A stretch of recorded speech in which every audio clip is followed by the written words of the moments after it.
Bem, pessoal, então voltamos para a segunda parte da aula. Voltamos para a segunda parte da aula. Então vamos continuar falando da química ácido-base.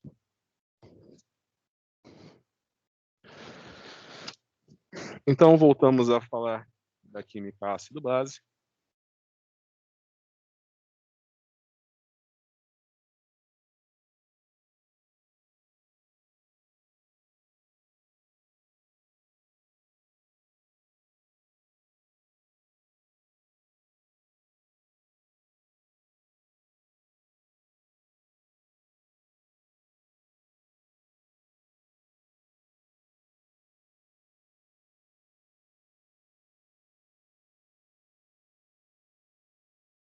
Então, eu já tinha falado para vocês, né? Ácido libera H+. Então, eu já apresentei para vocês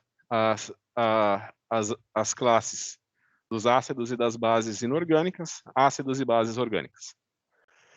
Então, lembrem que dos ácidos inorgânicos, a gente tem os ácidos halogenídricos e os oxiácidos.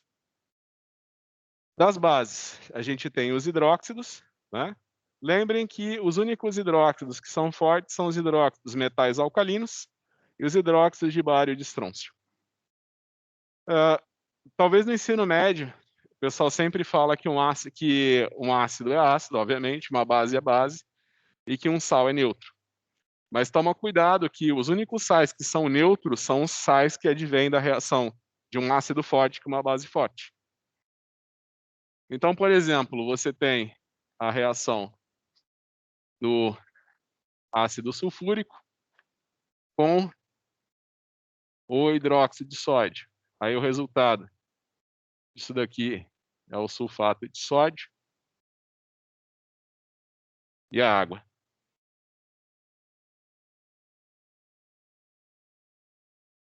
Você imagina que o sulfato de sódio ele é um sal neutro, porque o sulfato não vai reagir com a água e voltar a ser ácido sulfúrico, nem o sódio vai reagir com a água e voltar a ser hidróxido de sódio.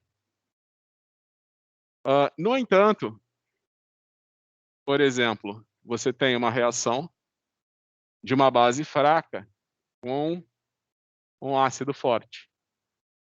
O produto dessa reação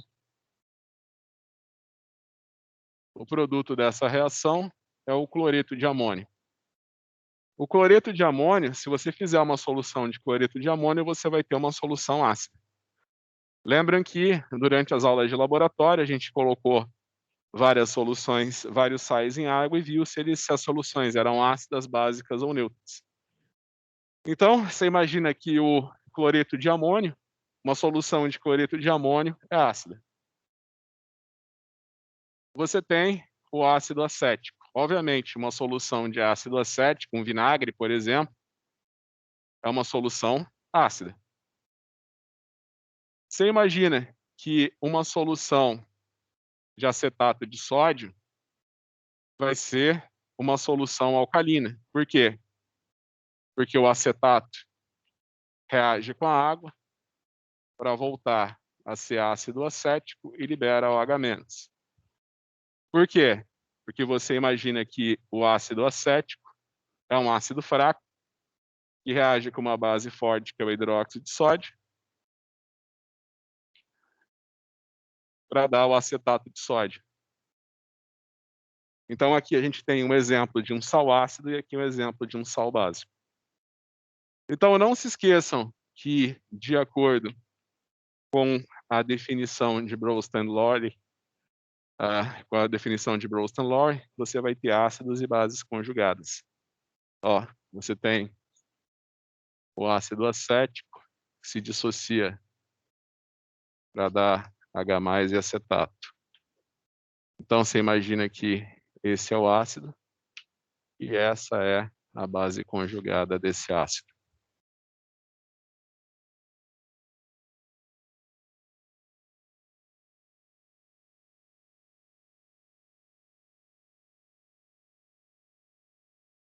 Você tem amônio, que reage com a água, para dar amônio e OH-.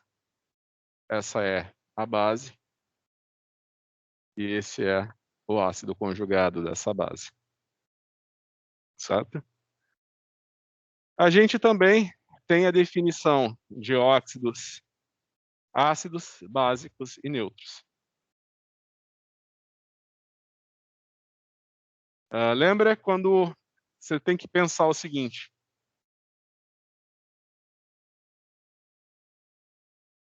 toda vez que você tem um ácido, toda vez que você tem um óxido de não metal, você tem um óxido ácido. Então, o que seria um óxido ácido? Você tem a família A4, A5, A6 e A7.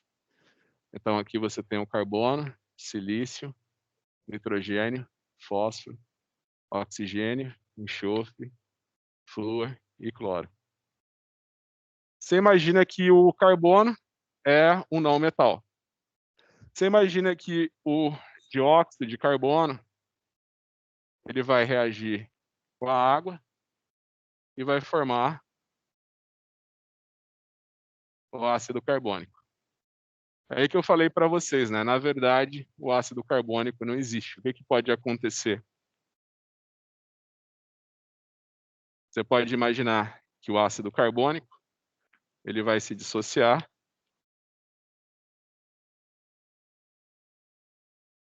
para dar H+ e bicarbonato. Lembra que eu falei para vocês que, em teoria, a água pura, o pH da água pura é 7. Se você pegar a água deionizada que a gente tem no laboratório e medir o pH dela, vai dar 6,8, 6,7 ácida. Ah, professor, mas você não falou que a água é neutra, tem pH 7? Sim. Só que você imagina que a água deionizada que está lá no laboratório, ela está em equilíbrio com a nossa atmosfera. O que tem na nossa atmosfera? Tem diversos poluentes atmosféricos, tem vapor de água, dióxido de carbono, oxigênio, nitrogênio e hélio.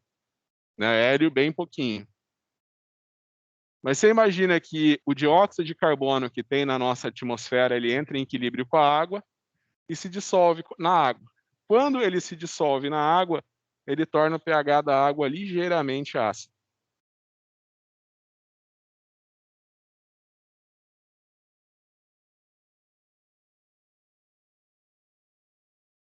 Eu já falei para vocês que a reação do oxigênio com o nitrogênio é muito difícil de acontecer. Tá? Um exemplo disso é que a gente tem a reação, lá no comecinho do curso eu falei para vocês que a gente tem o processo Haber de produção da amônia. Né? Você imagina que na indústria, a amônia, o pessoal na indústria, eles reagem a amônia com o oxigênio para obter o óxido de nitrogênio. Aí, esse óxido de nitrogênio,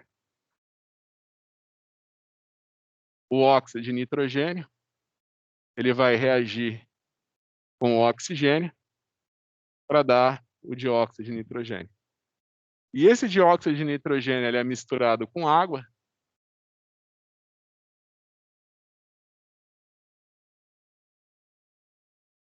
Ele é misturado com água para dar o ácido nítrico. Né? Você imagina que eles fazem amônia para depois oxidar a amônia ao óxido de nitrogênio. Você imagina que essa reação aqui, nitrogênio mais oxigênio, dando óxido de nitrogênio, é uma reação que ela até acontece na atmosfera terrestre, por exemplo, no motor de um carro. Você tem uma alta pressão e uma alta temperatura, ela até acontece. Só que seria inviável você produzir industrialmente o óxido de nitrogênio fazendo a reação entre o nitrogênio e o oxigênio. Seria inviável você fazer essa reação. Né? Então, tenha em mente que,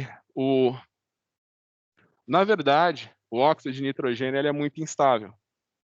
Então, o óxido de nitrogênio na atmosfera, ele reage com o oxigênio para virar o dióxido de nitrogênio.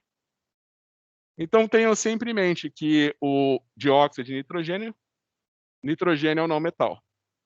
Então, o dióxido de nitrogênio, ele reage com a água para formar o ácido nítrico, tá? Tenham em mente essa reação. O dióxido de nitrogênio, ele é um óxido ácido.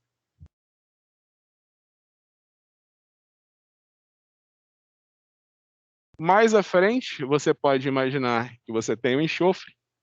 Você imagina que os óxidos de enxofre, eles se dissociam em água para formar ácidos, né? Então é o que eu falei, o carvão tem regiões do mundo que o carvão chega a ter 10% em massa de enxofre. Então você imagina que quando você queima esse carbono, você forma o dióxido de enxofre. O dióxido de enxofre, ele pode reagir com a água para formar o ácido sulfuroso, que é um ácido fraco, ou esse dióxido de enxofre pode reagir com o oxigênio para formar o trióxido de enxofre. O trióxido de enxofre, ele reage com a água para formar o ácido sulfúrico, que é um ácido forte.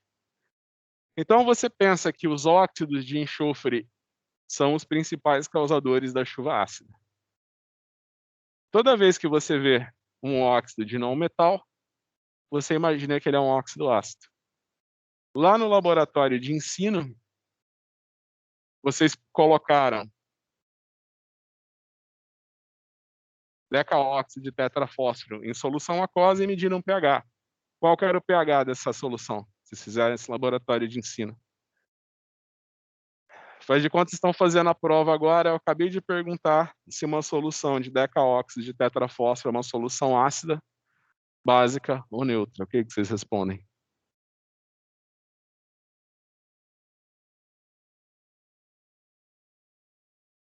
É um óxido de fósforo. Fósforo é metal ou não metal? O fósforo. Ele é metal ou não metal? Não metal, né? Se ele é um não metal, você imagina que um óxido de fósforo vai ser um óxido ácido, tá? Então lembrem que os óxidos de não metais são todos óxidos ácidos.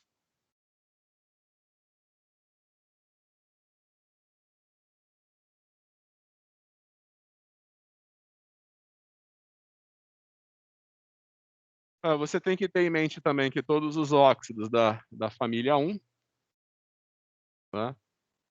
Por exemplo, você tem o óxido de sódio.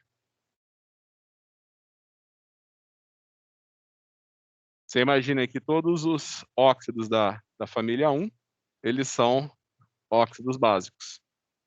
Eles vão reagir com a água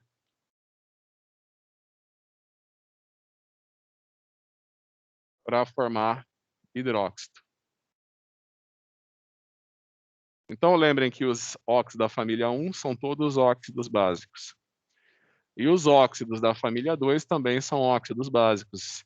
Eu lembro que vocês fizeram solução de óxido de magnésio e óxido de cálcio. Vocês misturaram óxido de magnésio com a água e mediram o pH. Misturaram óxido de cálcio com a água e mediram o pH. Essas soluções aí, elas são ácidas, básicas ou neutras?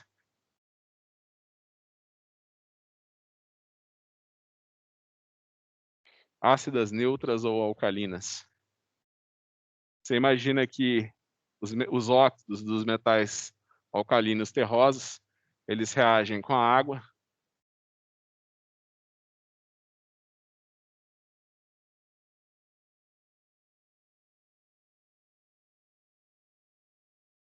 para formar hidróxidos. Então, eles também são óxidos básicos. E os metais de transição?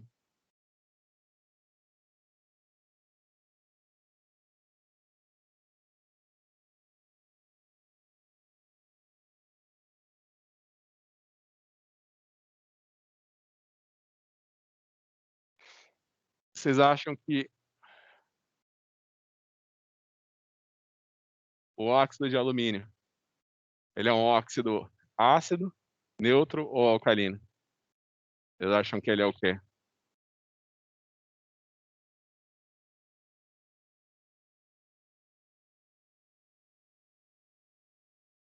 Ele é neutro.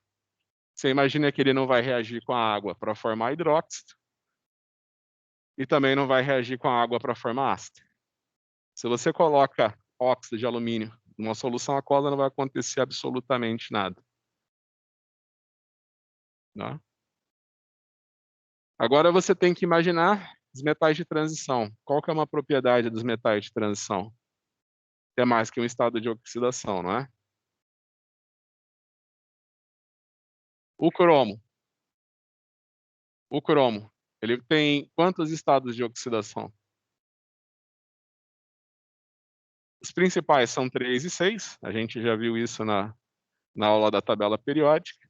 Se você clicar na tabelinha do PubChem, você vai ver que ele também tem um estado de oxidação mais 2, né? 3 e mais 6. O que eu falei para vocês, né, uma vez eu dei aula de Química Inorgânica Experimental, tinha uma parte que era para estudar as propriedades do cromo 2. Eu fiquei cismando com outro professor que era impossível você obter cromo 2 em solução aquosa. Né? Ele falou que era possível, a gente não chegou num consenso. Mas você imagina que o cromo 2 é muito difícil de você estabilizar em solução aquosa, porque ele é extremamente redutor. Tem uma solução de cromo 2. O cromo 2 tem uma tendência muito grande a doar um elétron para virar cromo 3. Da mesma forma que o cromo 6, ele tem uma tendência muito grande de ganhar elétrons para virar cromo 3. Né? Então você pode imaginar o seguinte, toda vez que você tiver um óxido, então, por exemplo, você tem óxido de cromo 2, você tem óxido de cromo 3, e você tem o óxido de cromo 6.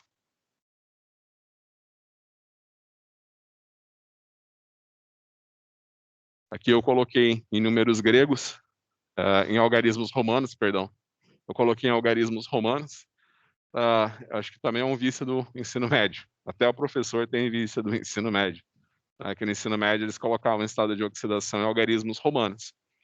Da mesma forma que eles ensinavam que ácido era fraco, moderado e forte. Então você imagina que ácido é fraco ou é forte. E o estado de oxidação, hoje o recomendado é que você expresse com números arábicos mesmo. Né? Até, opa, até porque no algarismo romano não tem número negativo. E você sabe que você tem estado de oxidação negativo. Né? O cloreto, por exemplo, é cloro menos 1. Os romanos não tinham números negativos. Né? Então, o certo é você representar em algarismos arábicos, em números arábicos. Né? Pessoal, eu sempre pergunto isso em prova. Você tem cromo 2, cromo 3 e cromo 4. Esses óxidos são ácidos, neutros ou alcalinos?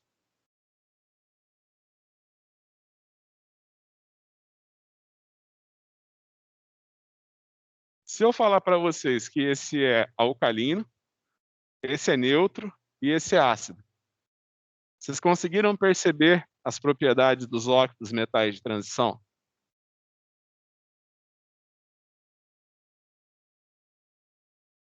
Quando você tem um metal de transição, você imagina o seguinte, que quanto maior o estado de oxidação, mais ácido ele é. Quanto menor o estado de oxidação, mais alcalino ele é. Então você imagina que o óxido de cromo 2 é alcalino. O óxido de cromo 3, ele é neutro. E o óxido de cromo 6 é ácido. Então, por exemplo, você tem o óxido de cromo 2, ele reage com a água para formar o hidróxido de cromo 2. O óxido de cromo 3, não vai acontecer nada quando você colocar ele em água, ele não vai liberar H+, nem OH-. E o óxido de cromo 3, o óxido de cromo 6, né?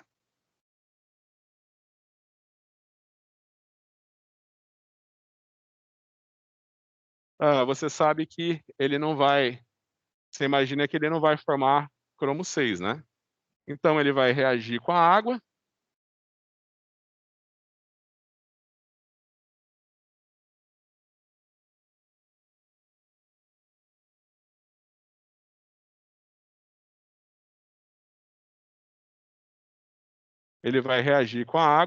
vai formar dicromato e liberar 2H+. Então, se toda vez que você tiver óxidos de metais, lembra, quanto mais alto o estado de oxidação, mais ácido. Quanto mais baixo o estado de oxidação, mais alcalino. Nesse caso, que é o cromo, nesse caso aqui que você tem o cromo, e eu estou falando de 3 estados de oxidação do cromo, você tem alcalino, neutro e ácido.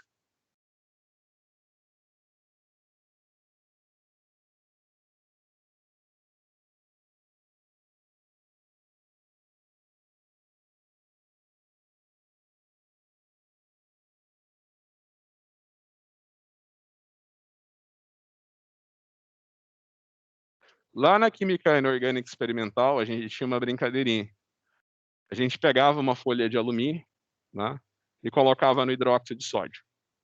Depois de um tempo, então, você imagina que você vinha aqui, tubinho de ensaio, aí você vinha aqui e colocava, ou quando faltavam os grânulos de alumínio, né, a gente pegava a folha de papel alumínio, dessas que vocês usam em casa, né, picava, colocava no tubo de ensaio, ou pegava mesmo grânulos de alumínio metálico, colocava num tubo de ensaio e depois colocava hidróxido de sódio.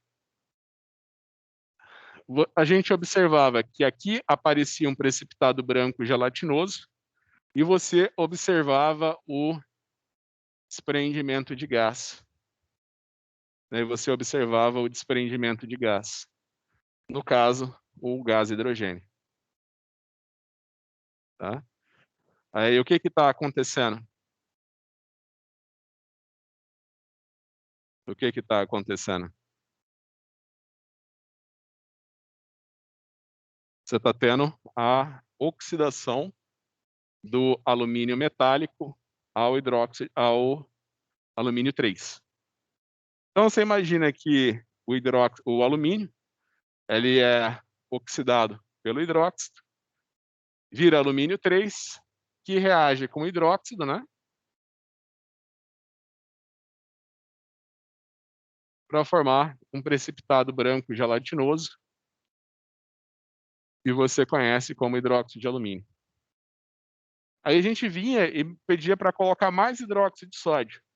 Esse precipitado branco gelatinoso desaparecia. O que vocês acham que estava acontecendo?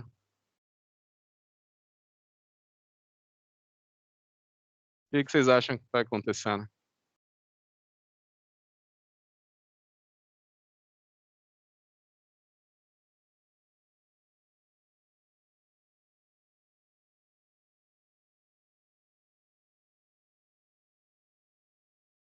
O hidróxido de alumínio é o que a gente chama de hidróxido anfótero.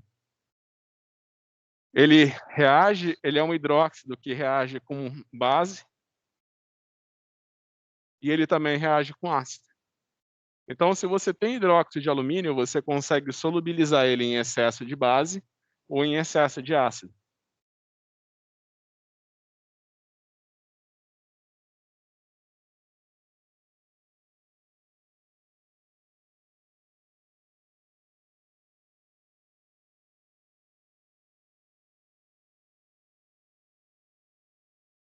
Ok? Então, se eu perguntar na prova o que é uma substância anfótera, o que vocês vão me responder?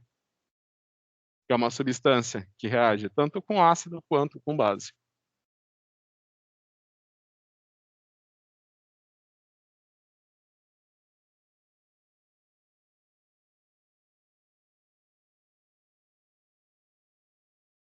Pessoal, então eu já apresentei para vocês os óxidos ácidos, os óxidos neutros e os óxidos alcalinos. Lembra que toda vez que você tiver um óxido de não metal, você tem um óxido ácido, tá? Então, vamos fazer um resuminho. Então, você imagina que quando você tem os óxidos, né? Quando você tem os óxidos, você pode ter óxido ácido, neutro ou alcalino, né? Então, você imagina, toma sempre, por exemplo, o cromo, o exemplo do cromo, onde ele tem estado de oxidação +2, +3 e +6. Lembra que quanto menor isso daqui falando de óxidos da família B. Lembra que quanto menor o estado de oxidação, ele vai ser básico. Quanto maior o estado de oxidação, ele será ácido. Então, você lembra que no caso do cromo, você imagina que o óxido de cromo 2, ele é alcalino, o óxido de cromo 3, ele é neutro, ele não é nem ácido nem básico, e o óxido de cromo 6, ele é ácido. Tá? Então, você imagina que, por exemplo, o óxido de alumínio,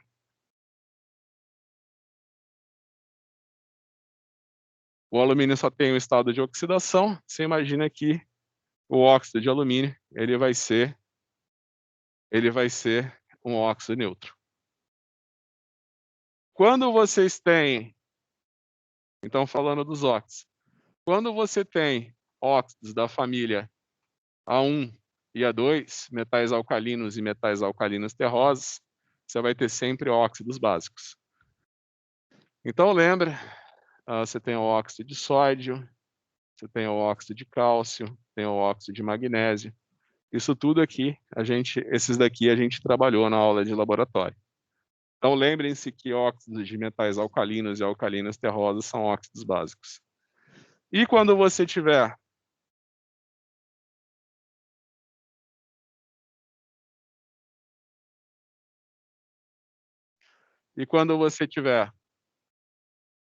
óxidos de não metais, né, dióxido de nitrogênio, decaóxido de tetrafósforo, óxido de enxofre, dióxido de carbono. Você tem aqui exemplos de óxidos de não metais. Os óxidos de não metais são ácidos. Aqui, por exemplo, lembra que esse daqui é o principal causador da chuva ácida. Esse daqui também é um causador da chuva ácida, mas é que eu falei, esse daqui é difícil você formar esse daqui, o óxido de nitrogênio.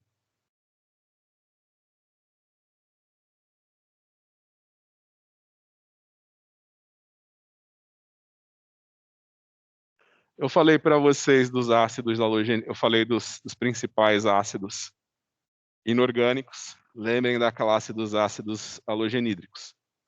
Toda vez que você tiver um halogênio com hidrogênio, você tem um ácido halogenídrico. O ácido fluorídrico, ácido clorídrico, ácido bromídrico e ácido iodídrico. Lembrem que o único ácido halogenídrico que é fraco é o ácido fluorídrico. Lembrem-se da classe dos oxiácidos, né? Então, você pode até lembrar por família, né? Então, por exemplo, você tem na família 5A, você tem o ácido nítrico e você tem o ácido fosfórico. Na família 6A, você tem o ácido sulfúrico e na família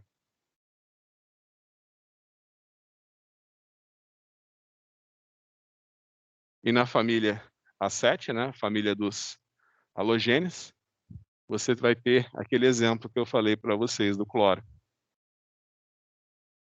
Você tem o ácido perclórico, o ácido clórico, o ácido cloroso e o ácido hipocloroso. Você imagina que quanto menos oxigênios você tem, mais fraco é o ácido. Quanto mais oxigênios, mais forte, quanto menos oxigênios, mais fraco. Então você imagina que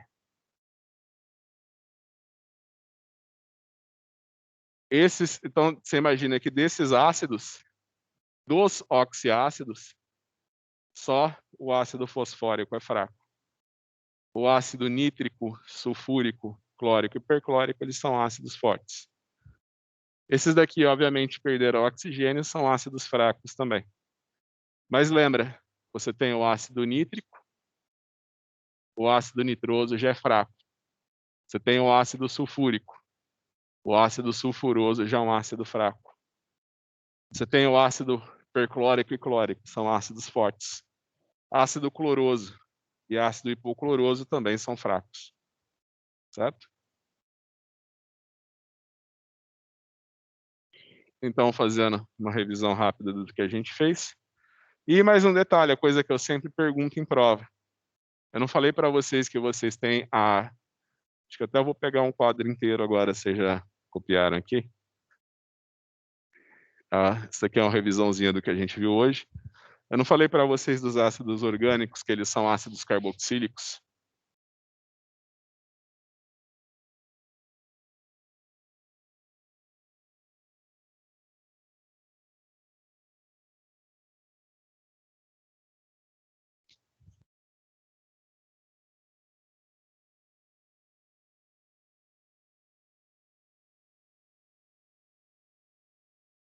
Eu falei para vocês que os ácidos orgânicos, eles são os ácidos carboxílicos. Tá? Você imagina que eles vão hidrolisar, eles vão perder esse hidrogênio aqui como H+. Aqui a gente tem o ácido acético.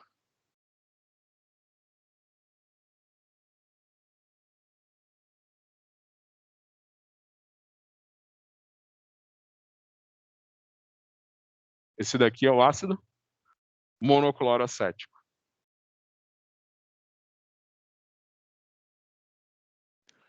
Aqui você tem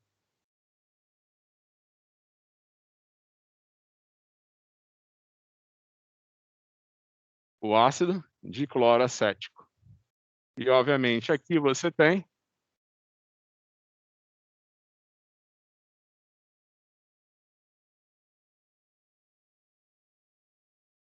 o ácido tricloroacético. Se você for na prova, eu vou colocar para você enumerar em ordem crescente de acidez. Qual desses você acha que é mais ácido? Qual desses vocês acham que é um ácido mais forte? Qual desses vocês acham que é um ácido mais forte? Você imagina que a presença de um elemento eletronegativo, ele atrai os elétrons da ligação para ele e ele torna cada vez mais fácil esse hidrogênio sair. Eu falei para vocês já que o poder de destruição do ácido não tem nada a ver com a força dele. Você imagina que o ácido acético ele é um ácido fraco, mas se ele cair concentrado na tua pele, ele mancha imediatamente. Se cair ácido acético concentrado na tua pele, você vai deixar uma mancha amarela na tua pele, eu acho que para sempre. Mas você não vai ter queimaduras. Agora, o ácido tricloroacético, por exemplo, ele causa queimaduras muito feias. Né? Acho que em química orgânica, os professores usavam muito o ácido tricloroacético para acidificar a solução. Eles até pararam de usar esse ácido nas aulas de laboratório. Eu também, na química analítica, fazia um trabalho em que vocês tinham que determinar, isso é o pessoal da engenharia química e alimentos, né? Determinar a concentração de proteína no leite. Né? Geralmente, antes eu tem muita, em química analítica no geral, o pessoal precipita proteínas com ácido tricloroacético. Só que é o que eu falei, é do demônio esse ácido, ele causa queimaduras feias na pele. Né? Então, prefiro fazer a precipitação com ácido acético. Mas tem que tomar cuidado, que eu falei, se cair na pele de vocês, mancha. Tá? Então, nunca aconteceu no aluno meu ficar com a pele manchada por causa de ácido, mas para nunca acontecer mesmo também, eu parei de fazer com leite. A gente faz com whey protein de academia agora. Ele já vem no pozinho, né? Então eu não preciso, não dá o mesmo trabalho do que eu trabalhar um leite, por exemplo, né? Então a gente dissolve o whey protein em hidróxido de sódio e depois determina a concentração de proteína, tá? Então você imagina que quanto mais elementos eletronegativos ligados ao carbono adjacente, tá vendo? Mais forte é o ácido. Então esse é o mais forte, esse é o segundo mais forte, esse é o terceiro mais forte e esse é o quarto mais forte, certo? E você imagina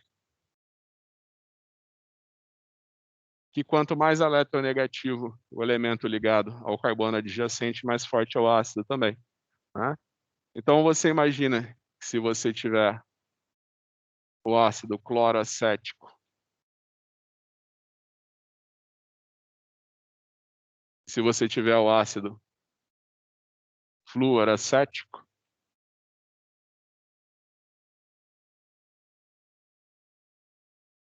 você imagina que o ácido fluoracético ele vai ser mais forte que o cloroacético, né? Se você for comparar essa série aqui, ok?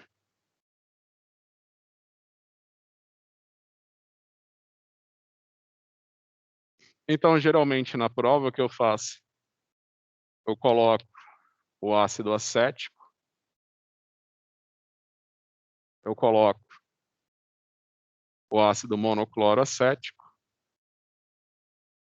eu coloco o ácido tricloroacético e eu coloco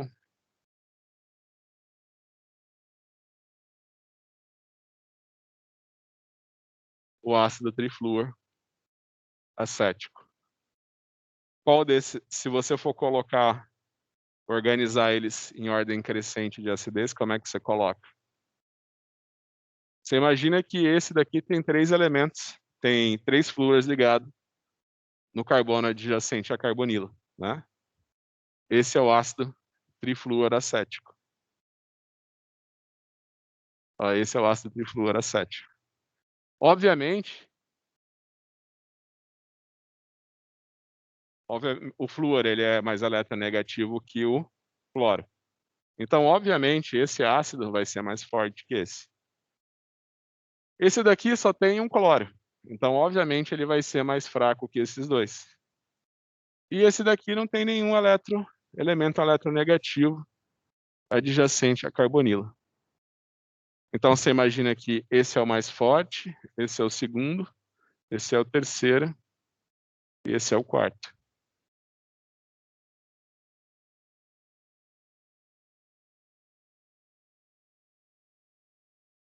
Agora, aproveitando para falar de ácidos e de bases,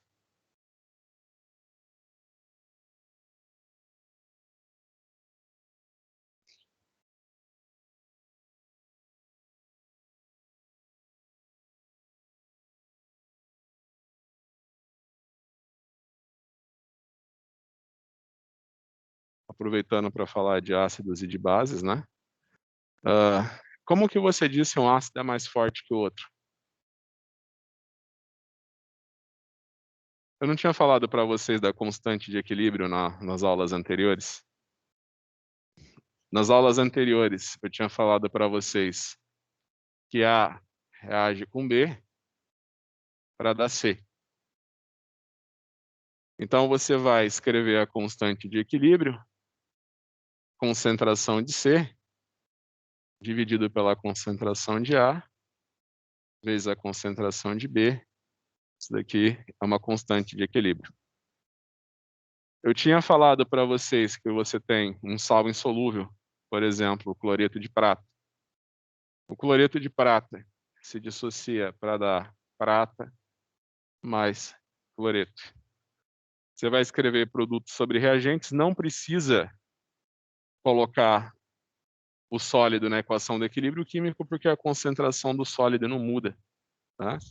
Então, você escreve concentração de prata vezes a concentração de cloreto, que é igual a uma constante de equilíbrio.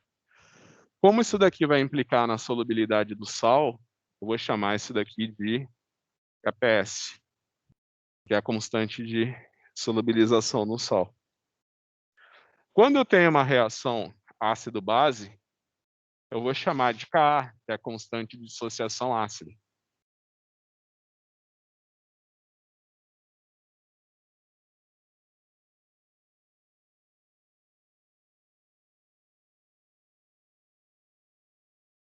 Então, por exemplo, eu tenho o ácido acético que está se dissociando para dar H+ e acetato, né? Eu posso representar da seguinte maneira, né?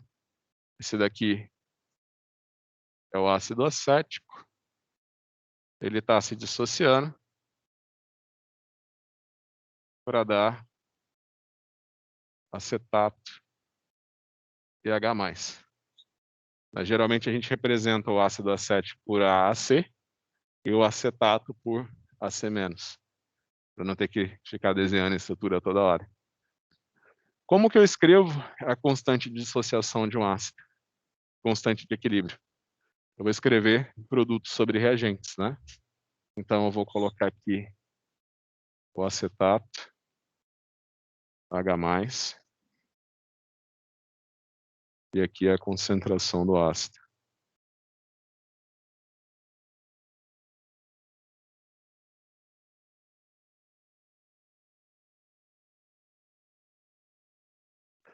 Por se tratar, né, de um equilíbrio ácido-base, eu vou falar que essa é a concentração, que essa daqui é a constante de dissociação ácida. Lá do equilíbrio químico, lembra que a gente viu na aula passada? Então, não importa se é KPS, se é constante de dissociação ácida, não importa. É uma constante de equilíbrio. O que que acontece quando a constante de equilíbrio é muito maior do que 1? E o que que acontece quando a constante de equilíbrio é menor do que 1? Você tem uma reação A que vira B. Você tem A que se transforma em B. Se a constante de equilíbrio é maior do que 1, o que que você espera dessa reação? Que ela se desloque totalmente dos reagentes para os produtos. Se a constante de equilíbrio é muito menor do que 1, você vai esperar que pouco produto venha a se formar, que pouco reagente venha a se converter em produto. Então, quando a gente fala do equilíbrio ácido-base, é a mesma coisa. Você imagina que quanto maior a constante de equilíbrio, mais forte vai ser o ácido, mais ele vai se dissociar. Quanto menor a constante de equilíbrio, menos o ácido irá se dissociar. Tá? Menos o ácido irá se dissociar. Ou seja, mais fraco ele será. Então, por exemplo,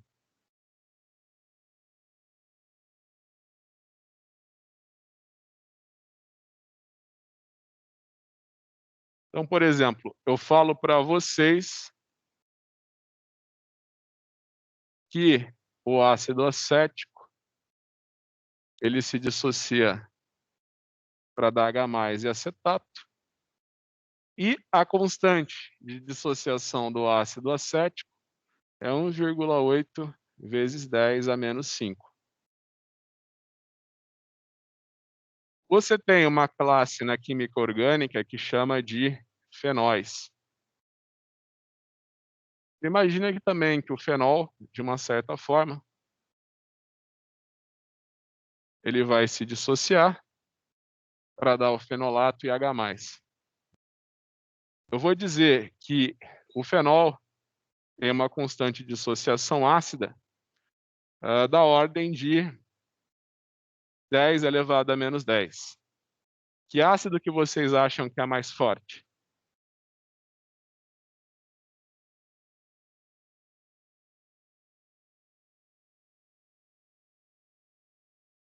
Que ácido que vocês acham que é mais forte?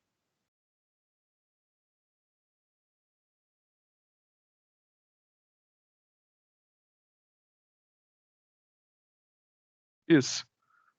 Você imagina que 1,8 vezes 10 a menos 5 é maior que 10 elevado a menos 10. Então, obviamente, quanto maior a constante de equilíbrio, maior a força do ácido. Pessoal, você só tenha em mente uma coisa, que falando na química, nas engenharias, o pessoal usa muito esse termo aqui, que quer dizer menos log na base 10. Então, geralmente, as constantes de equilíbrio são representadas também como pKa. Adivinha o que quer dizer pKa? Menos log na base 10 da constante de equilíbrio.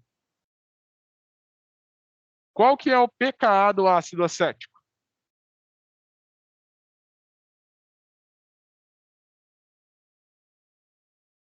Se você colocar aqui, você imagina que aqui eu tenho um número quebrado, então eu não vou conseguir fazer de cabeça, mas eu já fiz tantas vezes que eu digo para vocês que é 4,75. Então o pKa do ácido acético é 4,75. Esse daqui eu consigo fazer de cabeça. Qual que é o pKa do fenol?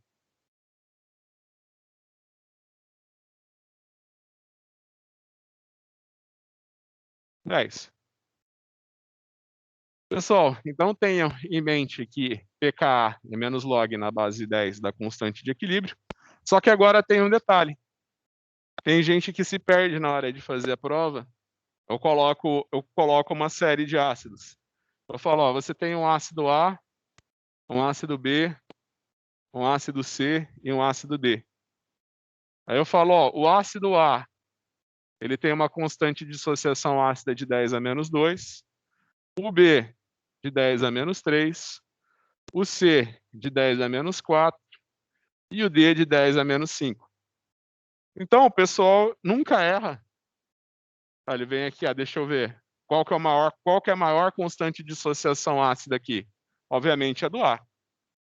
Só que se eu for transformar esses Ka em pKa, eu vou ter 2, 3, 4 e 5.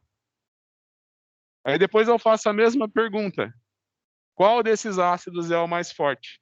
Aí geralmente o cara vem aqui, o maior valor, e erra. Porque lembra que pH é menos log na base 10. Então você lembra que o pKa é inversamente proporcional ao Ka. Quanto maior o pKa, menor o Ka. Você pode ver nessa série, ó. Quanto maior o Ka, menor o pKa. Então tenham sempre isso em mente. Qual que é o ácido mais forte? O que tem a maior constante de equilíbrio, obviamente. Agora, não se esqueçam que quanto menor o Ka, maior o pKa. Então, o maior pKa sempre vai ser o ácido mais fraco. O menor pKa sempre será o ácido mais forte. Certo?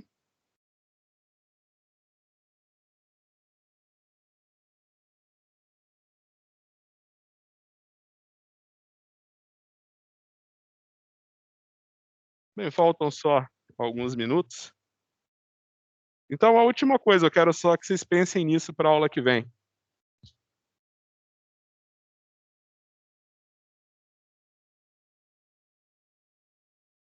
Eu só quero que vocês pensem nisso para a aula que vem. Eu falei que quando eu tenho um ácido forte, a constante de equilíbrio é muito alta.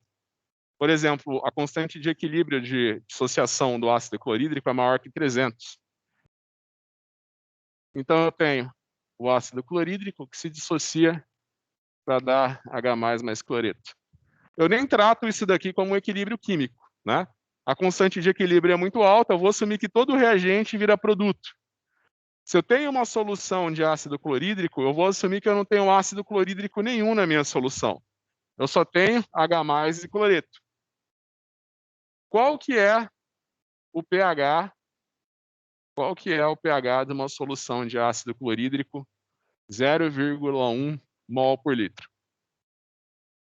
Eu vou assumir que todo o meu ácido virou H+, então eu vou assumir que a concentração do ácido clorídrico é igual à concentração de H+. Então, para calcular o pH dessa solução, eu vou falar que pH é igual a menos log na base 10, 0,1 é igual a 10 elevado a menos 1. Então, eu vou dizer que o pH dessa solução é menos log na base 10 de 10 elevado a menos 1. Isso daqui vai ser igual a menos 1, que é igual a 1. Então, se eu perguntar isso aqui na prova, tu já sabe que você não precisa, você vai assumir que a concentração de H+ é igual à concentração do ácido. Então, é só você fazer menos log na base 10 da concentração do ácido. Então, se na prova eu falar qual que é a concentração, qual que é o pH de uma solução de ácido forte cuja concentração é 0,1, é só você fazer menos log na base 10 da concentração do ácido. E se for um ácido fraco? Aí muda um pouquinho. Na aula que vem, a gente vai calcular o pH de uma solução de ácido acético, cuja a concentração é 0,1 mol por litro, e o Ka do ácido acético é igual a 1,8 vezes 10 a menos 5. O que muda do cálculo de um ácido forte para um ácido fraco? O que muda? Você imagina que quando o ácido é forte, né, eu vou assumir que ele vai se converter totalmente em H+. Mas quando o ácido é fraco, ó, você imagina que 1,8 vezes 10 a menos 5 é bem menor que 1, correto? Então você vai imaginar que agora eu tenho que trabalhar com um problema de equilíbrio, porque uma pequena fração do meu ácido vai se dissociar para dar H+. Você imagina que o ácido acético que está no vinagre, ele ioniza 0,5%. A maior parte do ácido acético, numa solução, continua como ácido acético, em vez de se dissociar.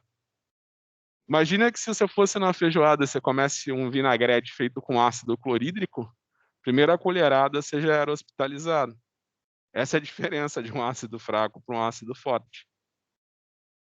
Você imagina que por que a gente tempera a salada, faz vinagrete com vinagre ao invés de ácido clorídrico?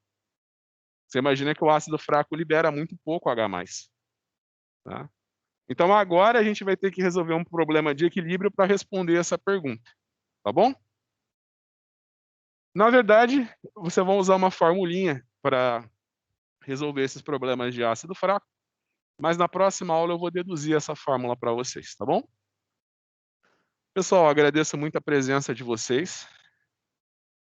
A semana que vem a gente já está praticamente encerrando o curso, né?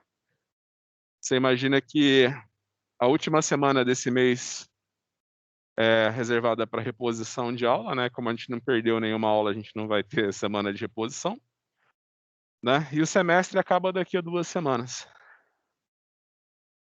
Na semana que vem eu já vou colocar a P3 para vocês depois da aula, tá bom? Então é isso, pessoal. Muito obrigado.